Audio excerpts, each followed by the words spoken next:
தொடர்ந்து சென்னை உட்பட பல்வேறு மாவட்டங்களில் இந்த மின்வெட்டு பிரச்சனையில் ஈடுபட்டு வரக்கூடிய சூழலில் திருவள்ளூரிலும் மின் தடை காரணமாக மக்கள் சாலையில் திரண்டு மறியலில் ஈடுபட்டிருக்கிறார்கள். New era of a real secular social justice starts now.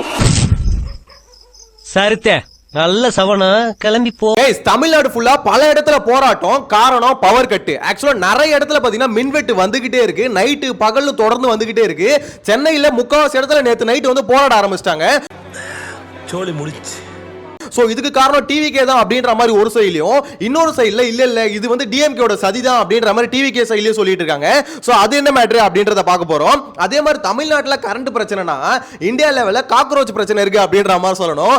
We are the cockroaches. Yes, we are the cockroaches. ஆக்சுவலா இப்ப மத்திய அரசு வந்து பாத்தீங்கன்னா காக்ரோச் ஜனதா பார்ட்டி அப்படின்ற மாதிரி ஒரு பார்ட்டியை வந்து பேன் பண்ணிருக்காங்க. அந்த மேட்டர் என்ன அப்படின்றத டீடைலா பார்க்க போறோம். அது ரொம்ப முக்கியமான விஷயமும் கூட. காக்ரோச் ஜனதா கட்சியினுடைய இணையதள பக்கங்கள் முடக்கப்பட்டு வருவதாக தற்போது அந்த பக்கங்கள். சோ இது கூடவே டிவிகே நிர்வாகிகள் பல பேர் கவர்மெண்ட் ஆபீசஸ்ல போயிட்டு நாங்க ஆய்வு பண்றோம் அப்படின்ற மாதிரி ரீல்ஸ் எடுத்துட்டு இருந்தாங்களே. அரசு விவகாரங்களில் தாவேக்கவினர் தலையிடக்கூடாது தங்கள். சோ அதுக்கு வந்து பாத்தீங்கன்னா டிவிகே சைடுல இருந்து எச்சரிக்கை எடுத்திருக்காங்க. அது என்ன மேட்டர் அப்படின்றதை பார்க்க போறோம். நெக்ஸ்ட் வந்து நாம் தமிழர் கட்சி ஒருங்கிணைப்பாளர் சீமான் அவருக்கு வந்து பெண் குழந்தை பிறந்திருக்கு, இரண்டாவது குழந்தை. தலைமை ஒருங்கிணைப்பாளரும் இயக்குனருமான சீமான் கயல்விழி தம்பதிக்கு அழகிய பெண் குழந்தை பிறந்துள்ளது.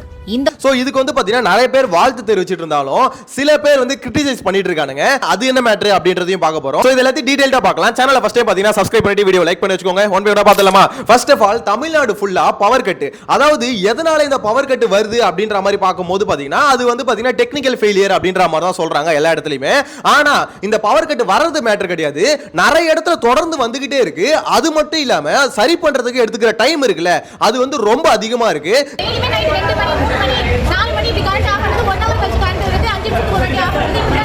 இதே டைம் தான் நாங்க தூங்குறோம். 2 மணி மேல தான் வேலை செய்யணுமா, பசங்களை பாத்துக்குமா, ஹாஸ்பிட்டல் போறோம், என்ன பண்றது சொல்லுங்க. சென்னையில மட்டுமே ஆக்சுவலா என் ஏரியால நேத்து பவர் கட் தான் வச்சுக்கோங்களேன். நேத்து நைட்ல தூங்க முடியலடா, எரியுதுடா அப்படின்ற மாதிரி தான் சொல்ல தோணுது.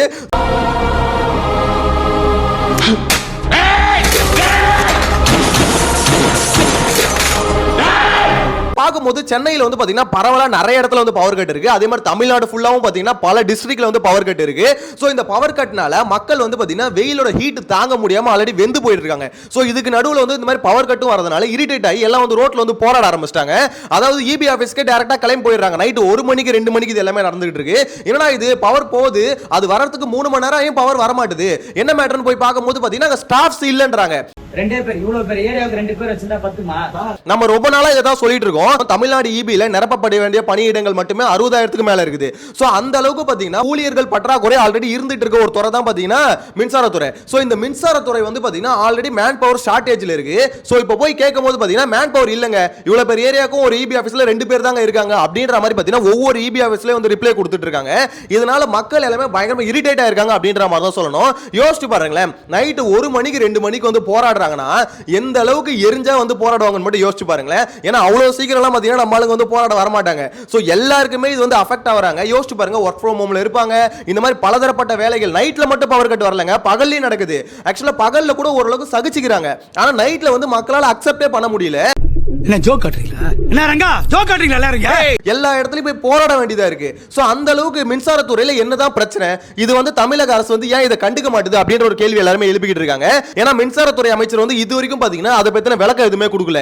எதனால இது நடக்குது, இந்த பிரச்சனை சார்ட் அவுட் பண்றதுக்கு ஏன் இவ்வளவு டைம் எடுத்துக்கிறாங்க அப்படின்ற மாதிரி விளக்கம் கொடுக்கல. இந்த மாதிரி மின்சாரத்துறை வந்து பாத்தீங்கன்னா 2.5 லட்சம் கோடி கடன்ல வந்து இருக்கு ஆல்ரெடி அப்படின்ற மாதிரி சொல்லியிருக்காரு. உண்மையா கேட்டீங்கன்னா உண்மைதான். முதல்ல நிர்வாகத்தை சீரமைக்கணும்.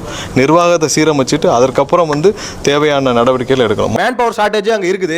சோ அதுவும் பாத்தீங்கன்னா பிரச்சனை தான் அப்படின்ற மாதிரி சொல்லியிருக்காரு. அதுவும் உண்மைதான். சிடிஆர் நிர்மல்குமார் வந்து சொல்லியிருந்தாரு.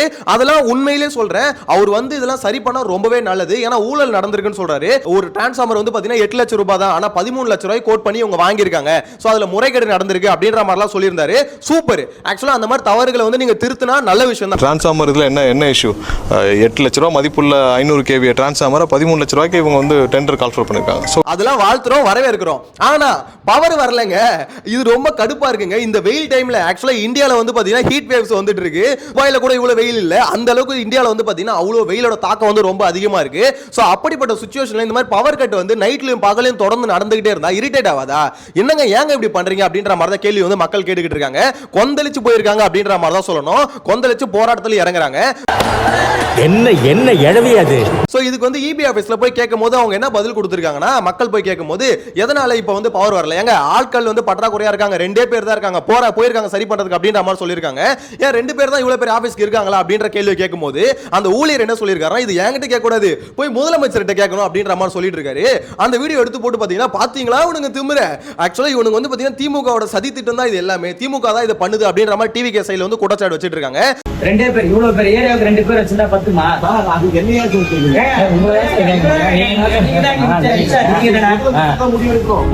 அந்த ஆளு கேட்கறது நியாயமான கேள்வி தானடா.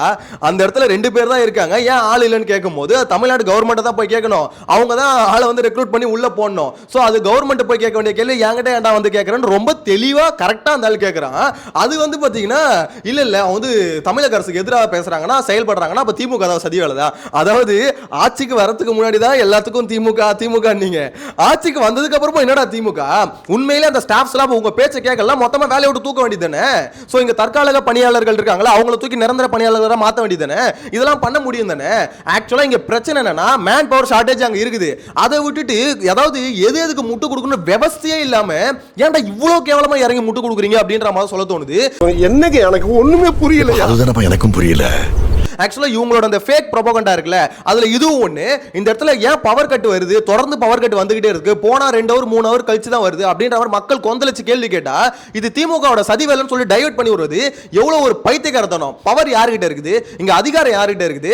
அதிகாரம் இருக்குது முதலமைச்சர்கிட்ட, அமைச்சர்கிட்ட. சோ இவங்க இந்த துறையில வந்து இவ்வளவு அதிகாரத்தை வச்சுக்கிட்டு இருக்க, இவங்க பேச்ச அந்த அதிகாரிகள் கேட்காம இருப்பாங்களா?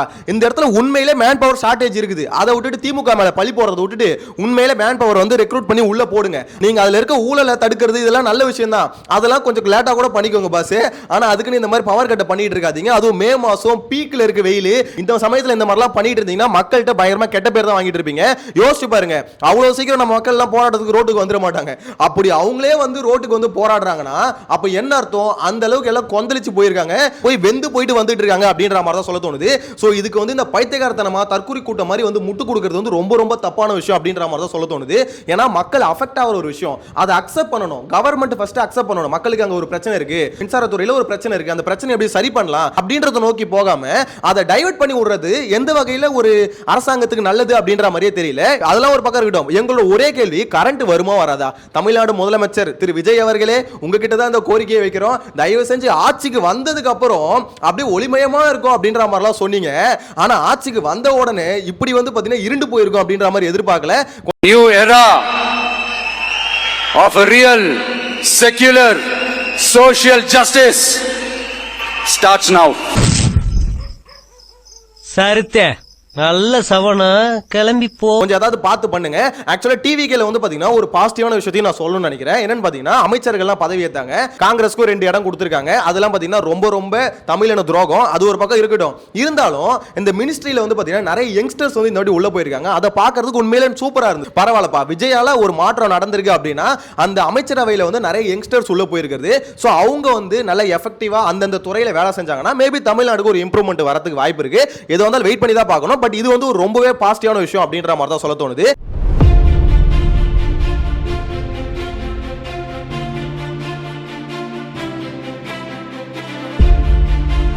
சோ இதுக்கு அடுத்து பாத்தீங்கன்னா காக்ரோச் ஜனதா பார்ட்டி அப்படின்ற ஒரு பார்ட்டியை வந்து பாத்தீங்கன்னா கிரியேட் பண்ணிருக்காங்க.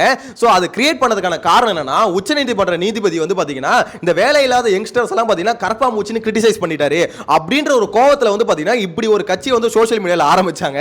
சோ சோஷியல் மீடியால ஆரம்பிச்சதுக்கு அப்புறம் ஏகப்பட்ட வரவேற்பு பயங்கரமா பிச்சுக்கிட்டு போயிட்டு இருந்தது.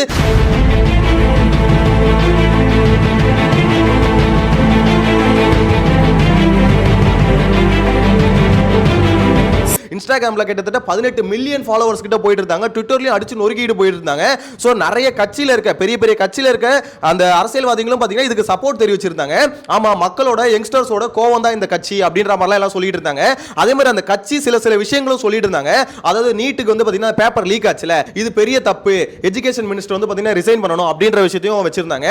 நாட்டின் வேலையில்லா திண்டாட்டம், தேர்வுத்தாள் கசிவு, தற்போதைய அரசியல் சூழல் மற்றும் அரசு நிறுவனங்களின் பொறுப்பு கூறல் ஆகியவற்றின் மீது இளைஞர்களுக்கு இருக்கும் கோபமும் ஏமாற்றமும் தான் இந்த கரப்பான் பூச்சி ஜனதா கட்சி உருவாவதற்கு காரணமாக அமைந்தது. இதுக்கெல்லாம் முதல்ல விதை போட்டது யாருன்னு பாத்தீங்கன்னா அபிஜித் தீப்கே அப்படின்ற இந்த ஒரு பர்சன் தான். சோ இவர் தான் வந்து பாத்தீங்கன்னா இந்த ஒரு கட்சியை வந்து சோஷியல் மீடியால ஆரம்பிச்சாரு.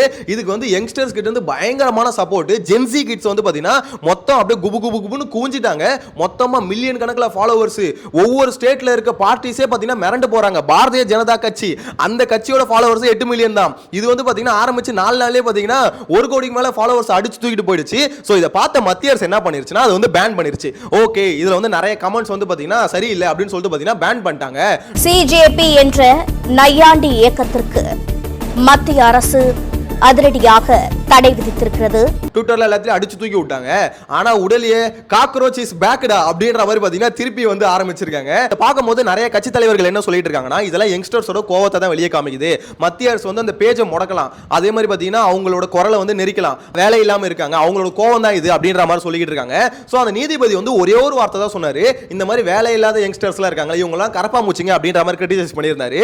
அவர் எப்படி மென்ஷன் பண்ணியிருந்தாருன்னா வேலை இல்லாம இருந்துகிட்டு இந்த மாதிரி ஆர்டிஐ போட்டு சோ அது வந்து இன்ஃபர்மேஷன் எடுத்து அதை வச்சு கண்டென்ட் சோஷியல் மீடியால போடுறது, அதை எடுத்து வந்து கேஸ் போடுறது, இந்த மாதிரி வேலையெல்லாம் வேலை இல்லாத யங்ஸ்டர்ஸ் தான் பண்ணிட்டு இருக்காங்க, இவங்க எல்லாம் கரப்பாம்பூச்சிகள் மாதிரி அப்படின்ற மாதிரி சொன்னாரு.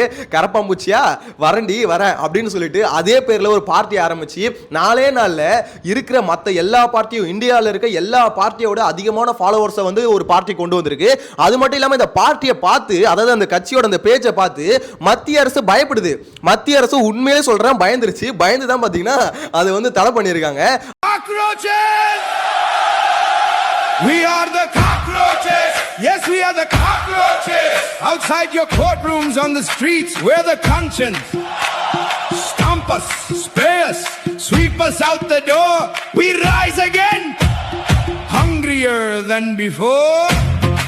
அந்த அளவுக்கு ஒரு பயத்தை வந்து அந்த ஒரு பேஜ் வந்து கிரியேட் பண்ணிருக்கு அப்படின்ற மாதிரி தான் சொல்லணும். திருப்பி அவங்க வந்து பாத்தீங்கன்னா காக்ரோச்சஸ் பேக்னு ஆரம்பிச்சிருக்காங்க அப்படின்னும் போது சோ இது எங்க போய் முடிய போகுதுன்னு தெரியல. ஆனா ஒண்ணு, இது சாதாரணமா முடிய போறது இல்ல, இது ஏதோ ஒரு இடத்துல கொண்டு போய் யாரையோ வைக்க போகுது. இதுக்கு பின்னாடி நிறைய பொலிட்டிக்கல் பார்ட்டி இருக்கு அப்படின்ற மாதிரிலாம் சொல்றாங்க. இல்ல உண்மையிலே வந்து பாத்தீங்கன்னா இது யங்ஸ்டர்ஸ் வந்து ஸ்டார்ட் பண்ண ஒரு மூவ்மெண்ட் தான் அப்படின்ற மாதிரி சொல்லிட்டு இருக்காங்க. சோ இது வந்து பாத்தீங்கன்னா ஃபன்னா தான் ஸ்டார்ட் பண்ணாங்க. ஆனா இப்போ கொஞ்சம் கொஞ்சமா சீரியஸ் ஆயிட்டு இருக்கு அப்படின்ற மாதிரி தான் சொல்ல தோணுது. சோ இதை பத்தின உங்களோட கருத்தை மறக்காம கமெண்ட்ல மென்ஷன் பண்ணுங்க. நெக்ஸ்ட் வந்து டிவிகேவோட பொதுச் செயலாளர் புசியானந்த் வந்து ஒரு அறிக்கையை விட்டிருக்காரு. டிவிகே நிர்வாகிகள் யாரும் இந்த மாதிரி பாத்தீங்கன்னா ஆய்வுன்ற பேர்ல போய் மத்தவங்களை டிஸ்டர்ப் பண்ணக்கூடாது, கவர்மெண்ட் ஆபீசர்ஸ் போய் டிஸ்டர்ப் பண்ணக்கூடாது அப்படின்ற மாதிரி சொல்லியிருக்காங்க. உங்களோட வரம்பு என்னன்னு தெரிஞ்சு நடந்துக்கோங்க அப்படின்ற மாதிரி சொல்லியிருக்காரு. அரசு விவகாரங்களில் தாவேக்கவினர் தலையிடக்கூடாது, தங்கள் எல்லை என்ன என்பதை அறிந்து செயல்பட வேண்டும் என அக்கட்சியின் பொதுச் செயலாளர் அறிவுறுத்தல் வழங்கியிருக்கிறார். தயவு செஞ்சு ஃபாலோ பண்ண சொல்லுங்க சார் அப்படின்ற மாதிரி தான் இருக்கு. ஏன்னா இருக்கிற அம்மா ஹோட்டல விட மாட்டானுங்க, எல்லாம் ரீல்ஸ் போறேன்னு சொல்லிட்டு ஒரு கேமரா ஒரு மைக் எல்லாத்தையும் எடுத்துக்கிட்டு பாத்தீங்கன்னா இன்னைக்கு இந்த அம்மா ஹோட்டல போறோமா, நாளைக்கு அந்த ஹாஸ்பிட்டலுக்கு போறோம், நாளைக்கு வந்து பாத்தீங்கன்னா இந்த தியேட்டருக்கு போறோம் அப்படின்ற மாதிரி, நாளைக்கு அந்த ஹோட்டலுக்கு போறோம், ஃபுட் சேஃப்டி ஆஃபீஸரும் நாங்களே, கார்ப்பரேஷன் ஒர்க்கர்ஸும் நாங்களே அப்படின்ற மாதிரி எல்லாமே தெரிஞ்ச மாதிரி போயிட்டு ரீல்ஸ் போட ஆரம்பிச்சிடறாங்க. சோ இதனால வந்து அவங்க கட்சி சைடுல இருந்தே ஒரு அறிக்கை விட்டுருக்காங்க, உங்களோட வரம்பு என்னன்னு தெரிஞ்சு நீங்க நடந்துக்கோங்க அப்படின்ற மாதிரி. ஆய்வுன்றது மக்களுக்கு நல்லது பண்றதுக்காக போறாங்கன்னு பாத்தீங்கன்னா இல்ல, ஃபுல்லா ரீல்ஸ்க்காக போயிட்டு இருக்காங்க. சோ அவங்க கட்சி சைடுல இருந்தே மக்கள்கிட்ட இருந்து நிறைய எதிர்ப்பு வருதுன்னு தெரிஞ்சதுக்கு அப்புறமா இப்போ வந்து பாத்தீங்கன்னா புசியானந்த் அவர் அறிக்கை விட்டுருக்காரு, உங்களோட வரம்பு என்னன்னு தெரிஞ்சு நடந்துக்கோங்க, சோ இந்த மாதிரி போய் டிஸ்டர்ப் பண்ணிட்டு இருக்காதீங்க அப்படின்ற மாதிரி சொல்லியிருக்காரு. ரொம்ப நல்ல விஷயம், ரொம்ப நன்றி ஐயா அப்படின்ற மாதிரி தான் சொல்ல தோணுது. சோ நெக்ஸ்ட் வந்து பாத்தீங்கன்னா சீமானுக்கு வந்து 2வது குழந்தை பிறந்திருக்கு, பெண் குழந்தை பிறந்திருக்காங்க. ஃபர்ஸ்ட் ஆஃப் ஆல் அதுக்கு ஒரு வாழ்த்துக்கள். ஆனா விஷயம் என்னன்னு பாத்தீங்கன்னா அவருக்கு குழந்தை பிறந்த இந்த இன்ஃபர்மேஷன் நியூஸ் எல்லாம் வந்ததுக்கு அப்புறம் நாம் தமிழர் கட்சியின் தலைமை ஒருங்கிணைப்பாளரும் இயக்குனருமான சீமான் கயல்விழி தம்பதிக்கு அழகிய பெண் குழந்தை பிறந்துள்ளது. இந்த மகிழ்ச்சியான செய்தி வெளியானதை அடுத்து அக்கட்சியின் தொண்டர்கள் மற்றும் நிர்வாகிகள் சமூக வலைதளங்கள் வாயிலாக தங்களது வாழ்த்துக்களை தெரிவித்து வருகின்றனர். அதை எடுத்து பயங்கரமா கிரிட்டிசைஸ் பண்றானுங்க. எனக்கு அதை பார்க்கும்போது என்ன மென்டாலிட்டியில அவங்களுக்கு இது வந்து ஒரு மாதிரி மன நோயாவே மாறிட்டு இருக்கு. ஆக்சுவலா ஒரு பொலிட்டிக்கல் பார்ட்டியோட ஐடியாஸ் வந்து எதுக்கிறது வேற, அந்த பொலிட்டிக்கல் பார்ட்டியை ரன் பண்ற ஒரு பர்சனை வந்து பாத்தீங்கன்னா கொச்சையா நீங்க வந்து விமர்சிக்கிறது வேற. அதாவது ரொம்ப கேவலமான ஒரு இமேஜஸ் எல்லாம் கிரியேட் பண்ணி சோ அதை வந்து காமிக்க முடியாத அளவுக்கு ஏஐ இமேஜஸ் கிரியேட் பண்ணி அதை வந்து ட்ரெண்ட் பண்ணிக்கிட்டு இருக்காங்க. ஸோ 60 வயசுல இவருக்கு வந்து ஒரு குழந்தை தேவையா அப்படின்ற மாதிரிலாம் கிரிட்டிசைஸ் பண்ணிக்கிட்டு நிறைய விஷயங்களை பார்க்க முடியுது. என்ன மாதிரியான மென்டாலிட்டி உங்களுக்கு அப்படின்ற மாதிரி தான் எனக்கு புரியல. அந்த அளவுக்கு ஒரு மனுஷன் மேல வெறுப்பு இருக்கா? ஸோ இந்த இடத்துல அவதூறு பரப்பிட்டு இருக்கானுங்க, ரொம்ப மோசமா பரப்பிட்டு இருக்கானுங்க. அதை பார்க்கும்போது என்ன ஜென்மங்கடா நீங்களா அப்படின்ற மாதிரி தான் யோசிக்க தோணுச்சு. ரொம்ப ரொம்ப ஒஸ்ட்டுங்க, சீரியஸ்லி ரொம்ப ரொம்ப ஒஸ்ட். ஆக்சுவலா அந்த விமர்சனத்தை பண்றதெல்லாம் யாருன்னு பார்த்தீங்கன்னா அறிவுகள் ரொம்ப கம்மியா இருப்பாங்களே, மூளை வளர்ச்சி கம்மியா இருப்பாங்களே, அவங்க தான் இந்த மாதிரி விமர்சனங்களை பண்றாங்க அப்படின்றது மட்டும் கிளியரா புரிஞ்சுக்க முடியுது. எனிவேஸ் உங்களோட கருத்தை மறக்காம கமெண்ட்ல மென்ஷன் பண்ணுங்க. ஓவராலா பார்க்கும்போது தமிழ்நாட்டில் இந்த பவர் கட் இஷ்யூஸ் வந்து பார்த்தீங்கன்னா தலை தூக்கி இருக்கு அப்படின்ற மாதிரி தான் சொல்லணும். ஸோ டிவிக்கு அரசாங்கம் தயவு செஞ்சு ஏதாவது கொஞ்சம் பார்த்து பண்ணுங்க அப்படின்ற மாதிரி தான் சொல்லணும். இந்த இடத்துல வந்து பார்த்தீங்கன்னா அவங்க மேல பழிய போட்டு எஸ்கேப் ஆகாதீங்க. ஏன்னா அதிகாரம் உங்க கையில தான் இருக்கு. அப்படி அதிகாரிகள் உங்களுக்கு கோஆபரேட் பண்ணலையா அவங்களை வேலையை விட்டு தூக்குங்க, வேற ஆளை எடுத்து போடுங்க. எங்களுக்கு கரண்ட் கட் ஆகக்கூடாதுங்க, அவ்வளவுதாங்க. வெயில தாங்க முடியலங்க, எரியுதுங்க, எங்கெங்கயோ எரியுதுங்க. சும்மா கடுப்பேத்துற மாதிரி அடிக்கிற வெயில்ல நடுராத்திரி 1 மணிக்கு இந்த மாதிரி பவர் போகும்போது எவ்வளவு இரிட்டேட் தருமாவும். ஸோ அப்போ எல்லார் மைண்ட்லயும் டக்குன்னு ஒருத்தர் மூஞ்சி தான் ஞாபகம் வரும், விஜய் அவர் மூஞ்சி தான் ஞாபகம் வரும். சார் புதுசா ஆட்சிக்கு வந்திருக்கீங்க, இப்பயே மக்களை வந்து பார்த்தீங்கன்னா ரோட்ல இந்த அளவுக்கு போராட விடுறது ரொம்ப ரொம்ப தப்பு சார், கொஞ்சம் ஏதாவது பார்த்து பண்ணுங்க சார் அப்படின்ற மாதிரி தான் சொல்ல தோணுச்சு. நேற்று நைட்ல பவர் கட் ஆகும் போது டக்குன்னு பார்த்தீங்கன்னா எனக்கு தலைவர் விஜய் மூஞ்சி தான் ஞாபகம் வந்தது. தலைவா ஒளிமயமான எதிர்காலம் சொல்லிய தலைவா, இதுதான் எதிர்காலமா அப்படின்ற மாதிரி தான் தோணுச்சு. எனிவேஸ் இது ஒரு சின்ன சின்ன இஷ்யூஸ் தானே வச்சுக்கோங்களேன், நினைச்சா இதை சரி பண்ண முடியும். பார்க்கலாம் இன்னைக்கும் பவர் கட் நடக்குதா இல்ல வந்து சரி பண்ணுவாங்களா அப்படின்றத வெயிட் பண்ணி தான் பார்க்கணும். உங்களோட கருத்தை மறக்காம கமெண்ட்ல மென்ஷன் பண்ணுங்க. நெக்ஸ்ட் வீடியோல மீட் பண்ணலாம். டாடா பை பை.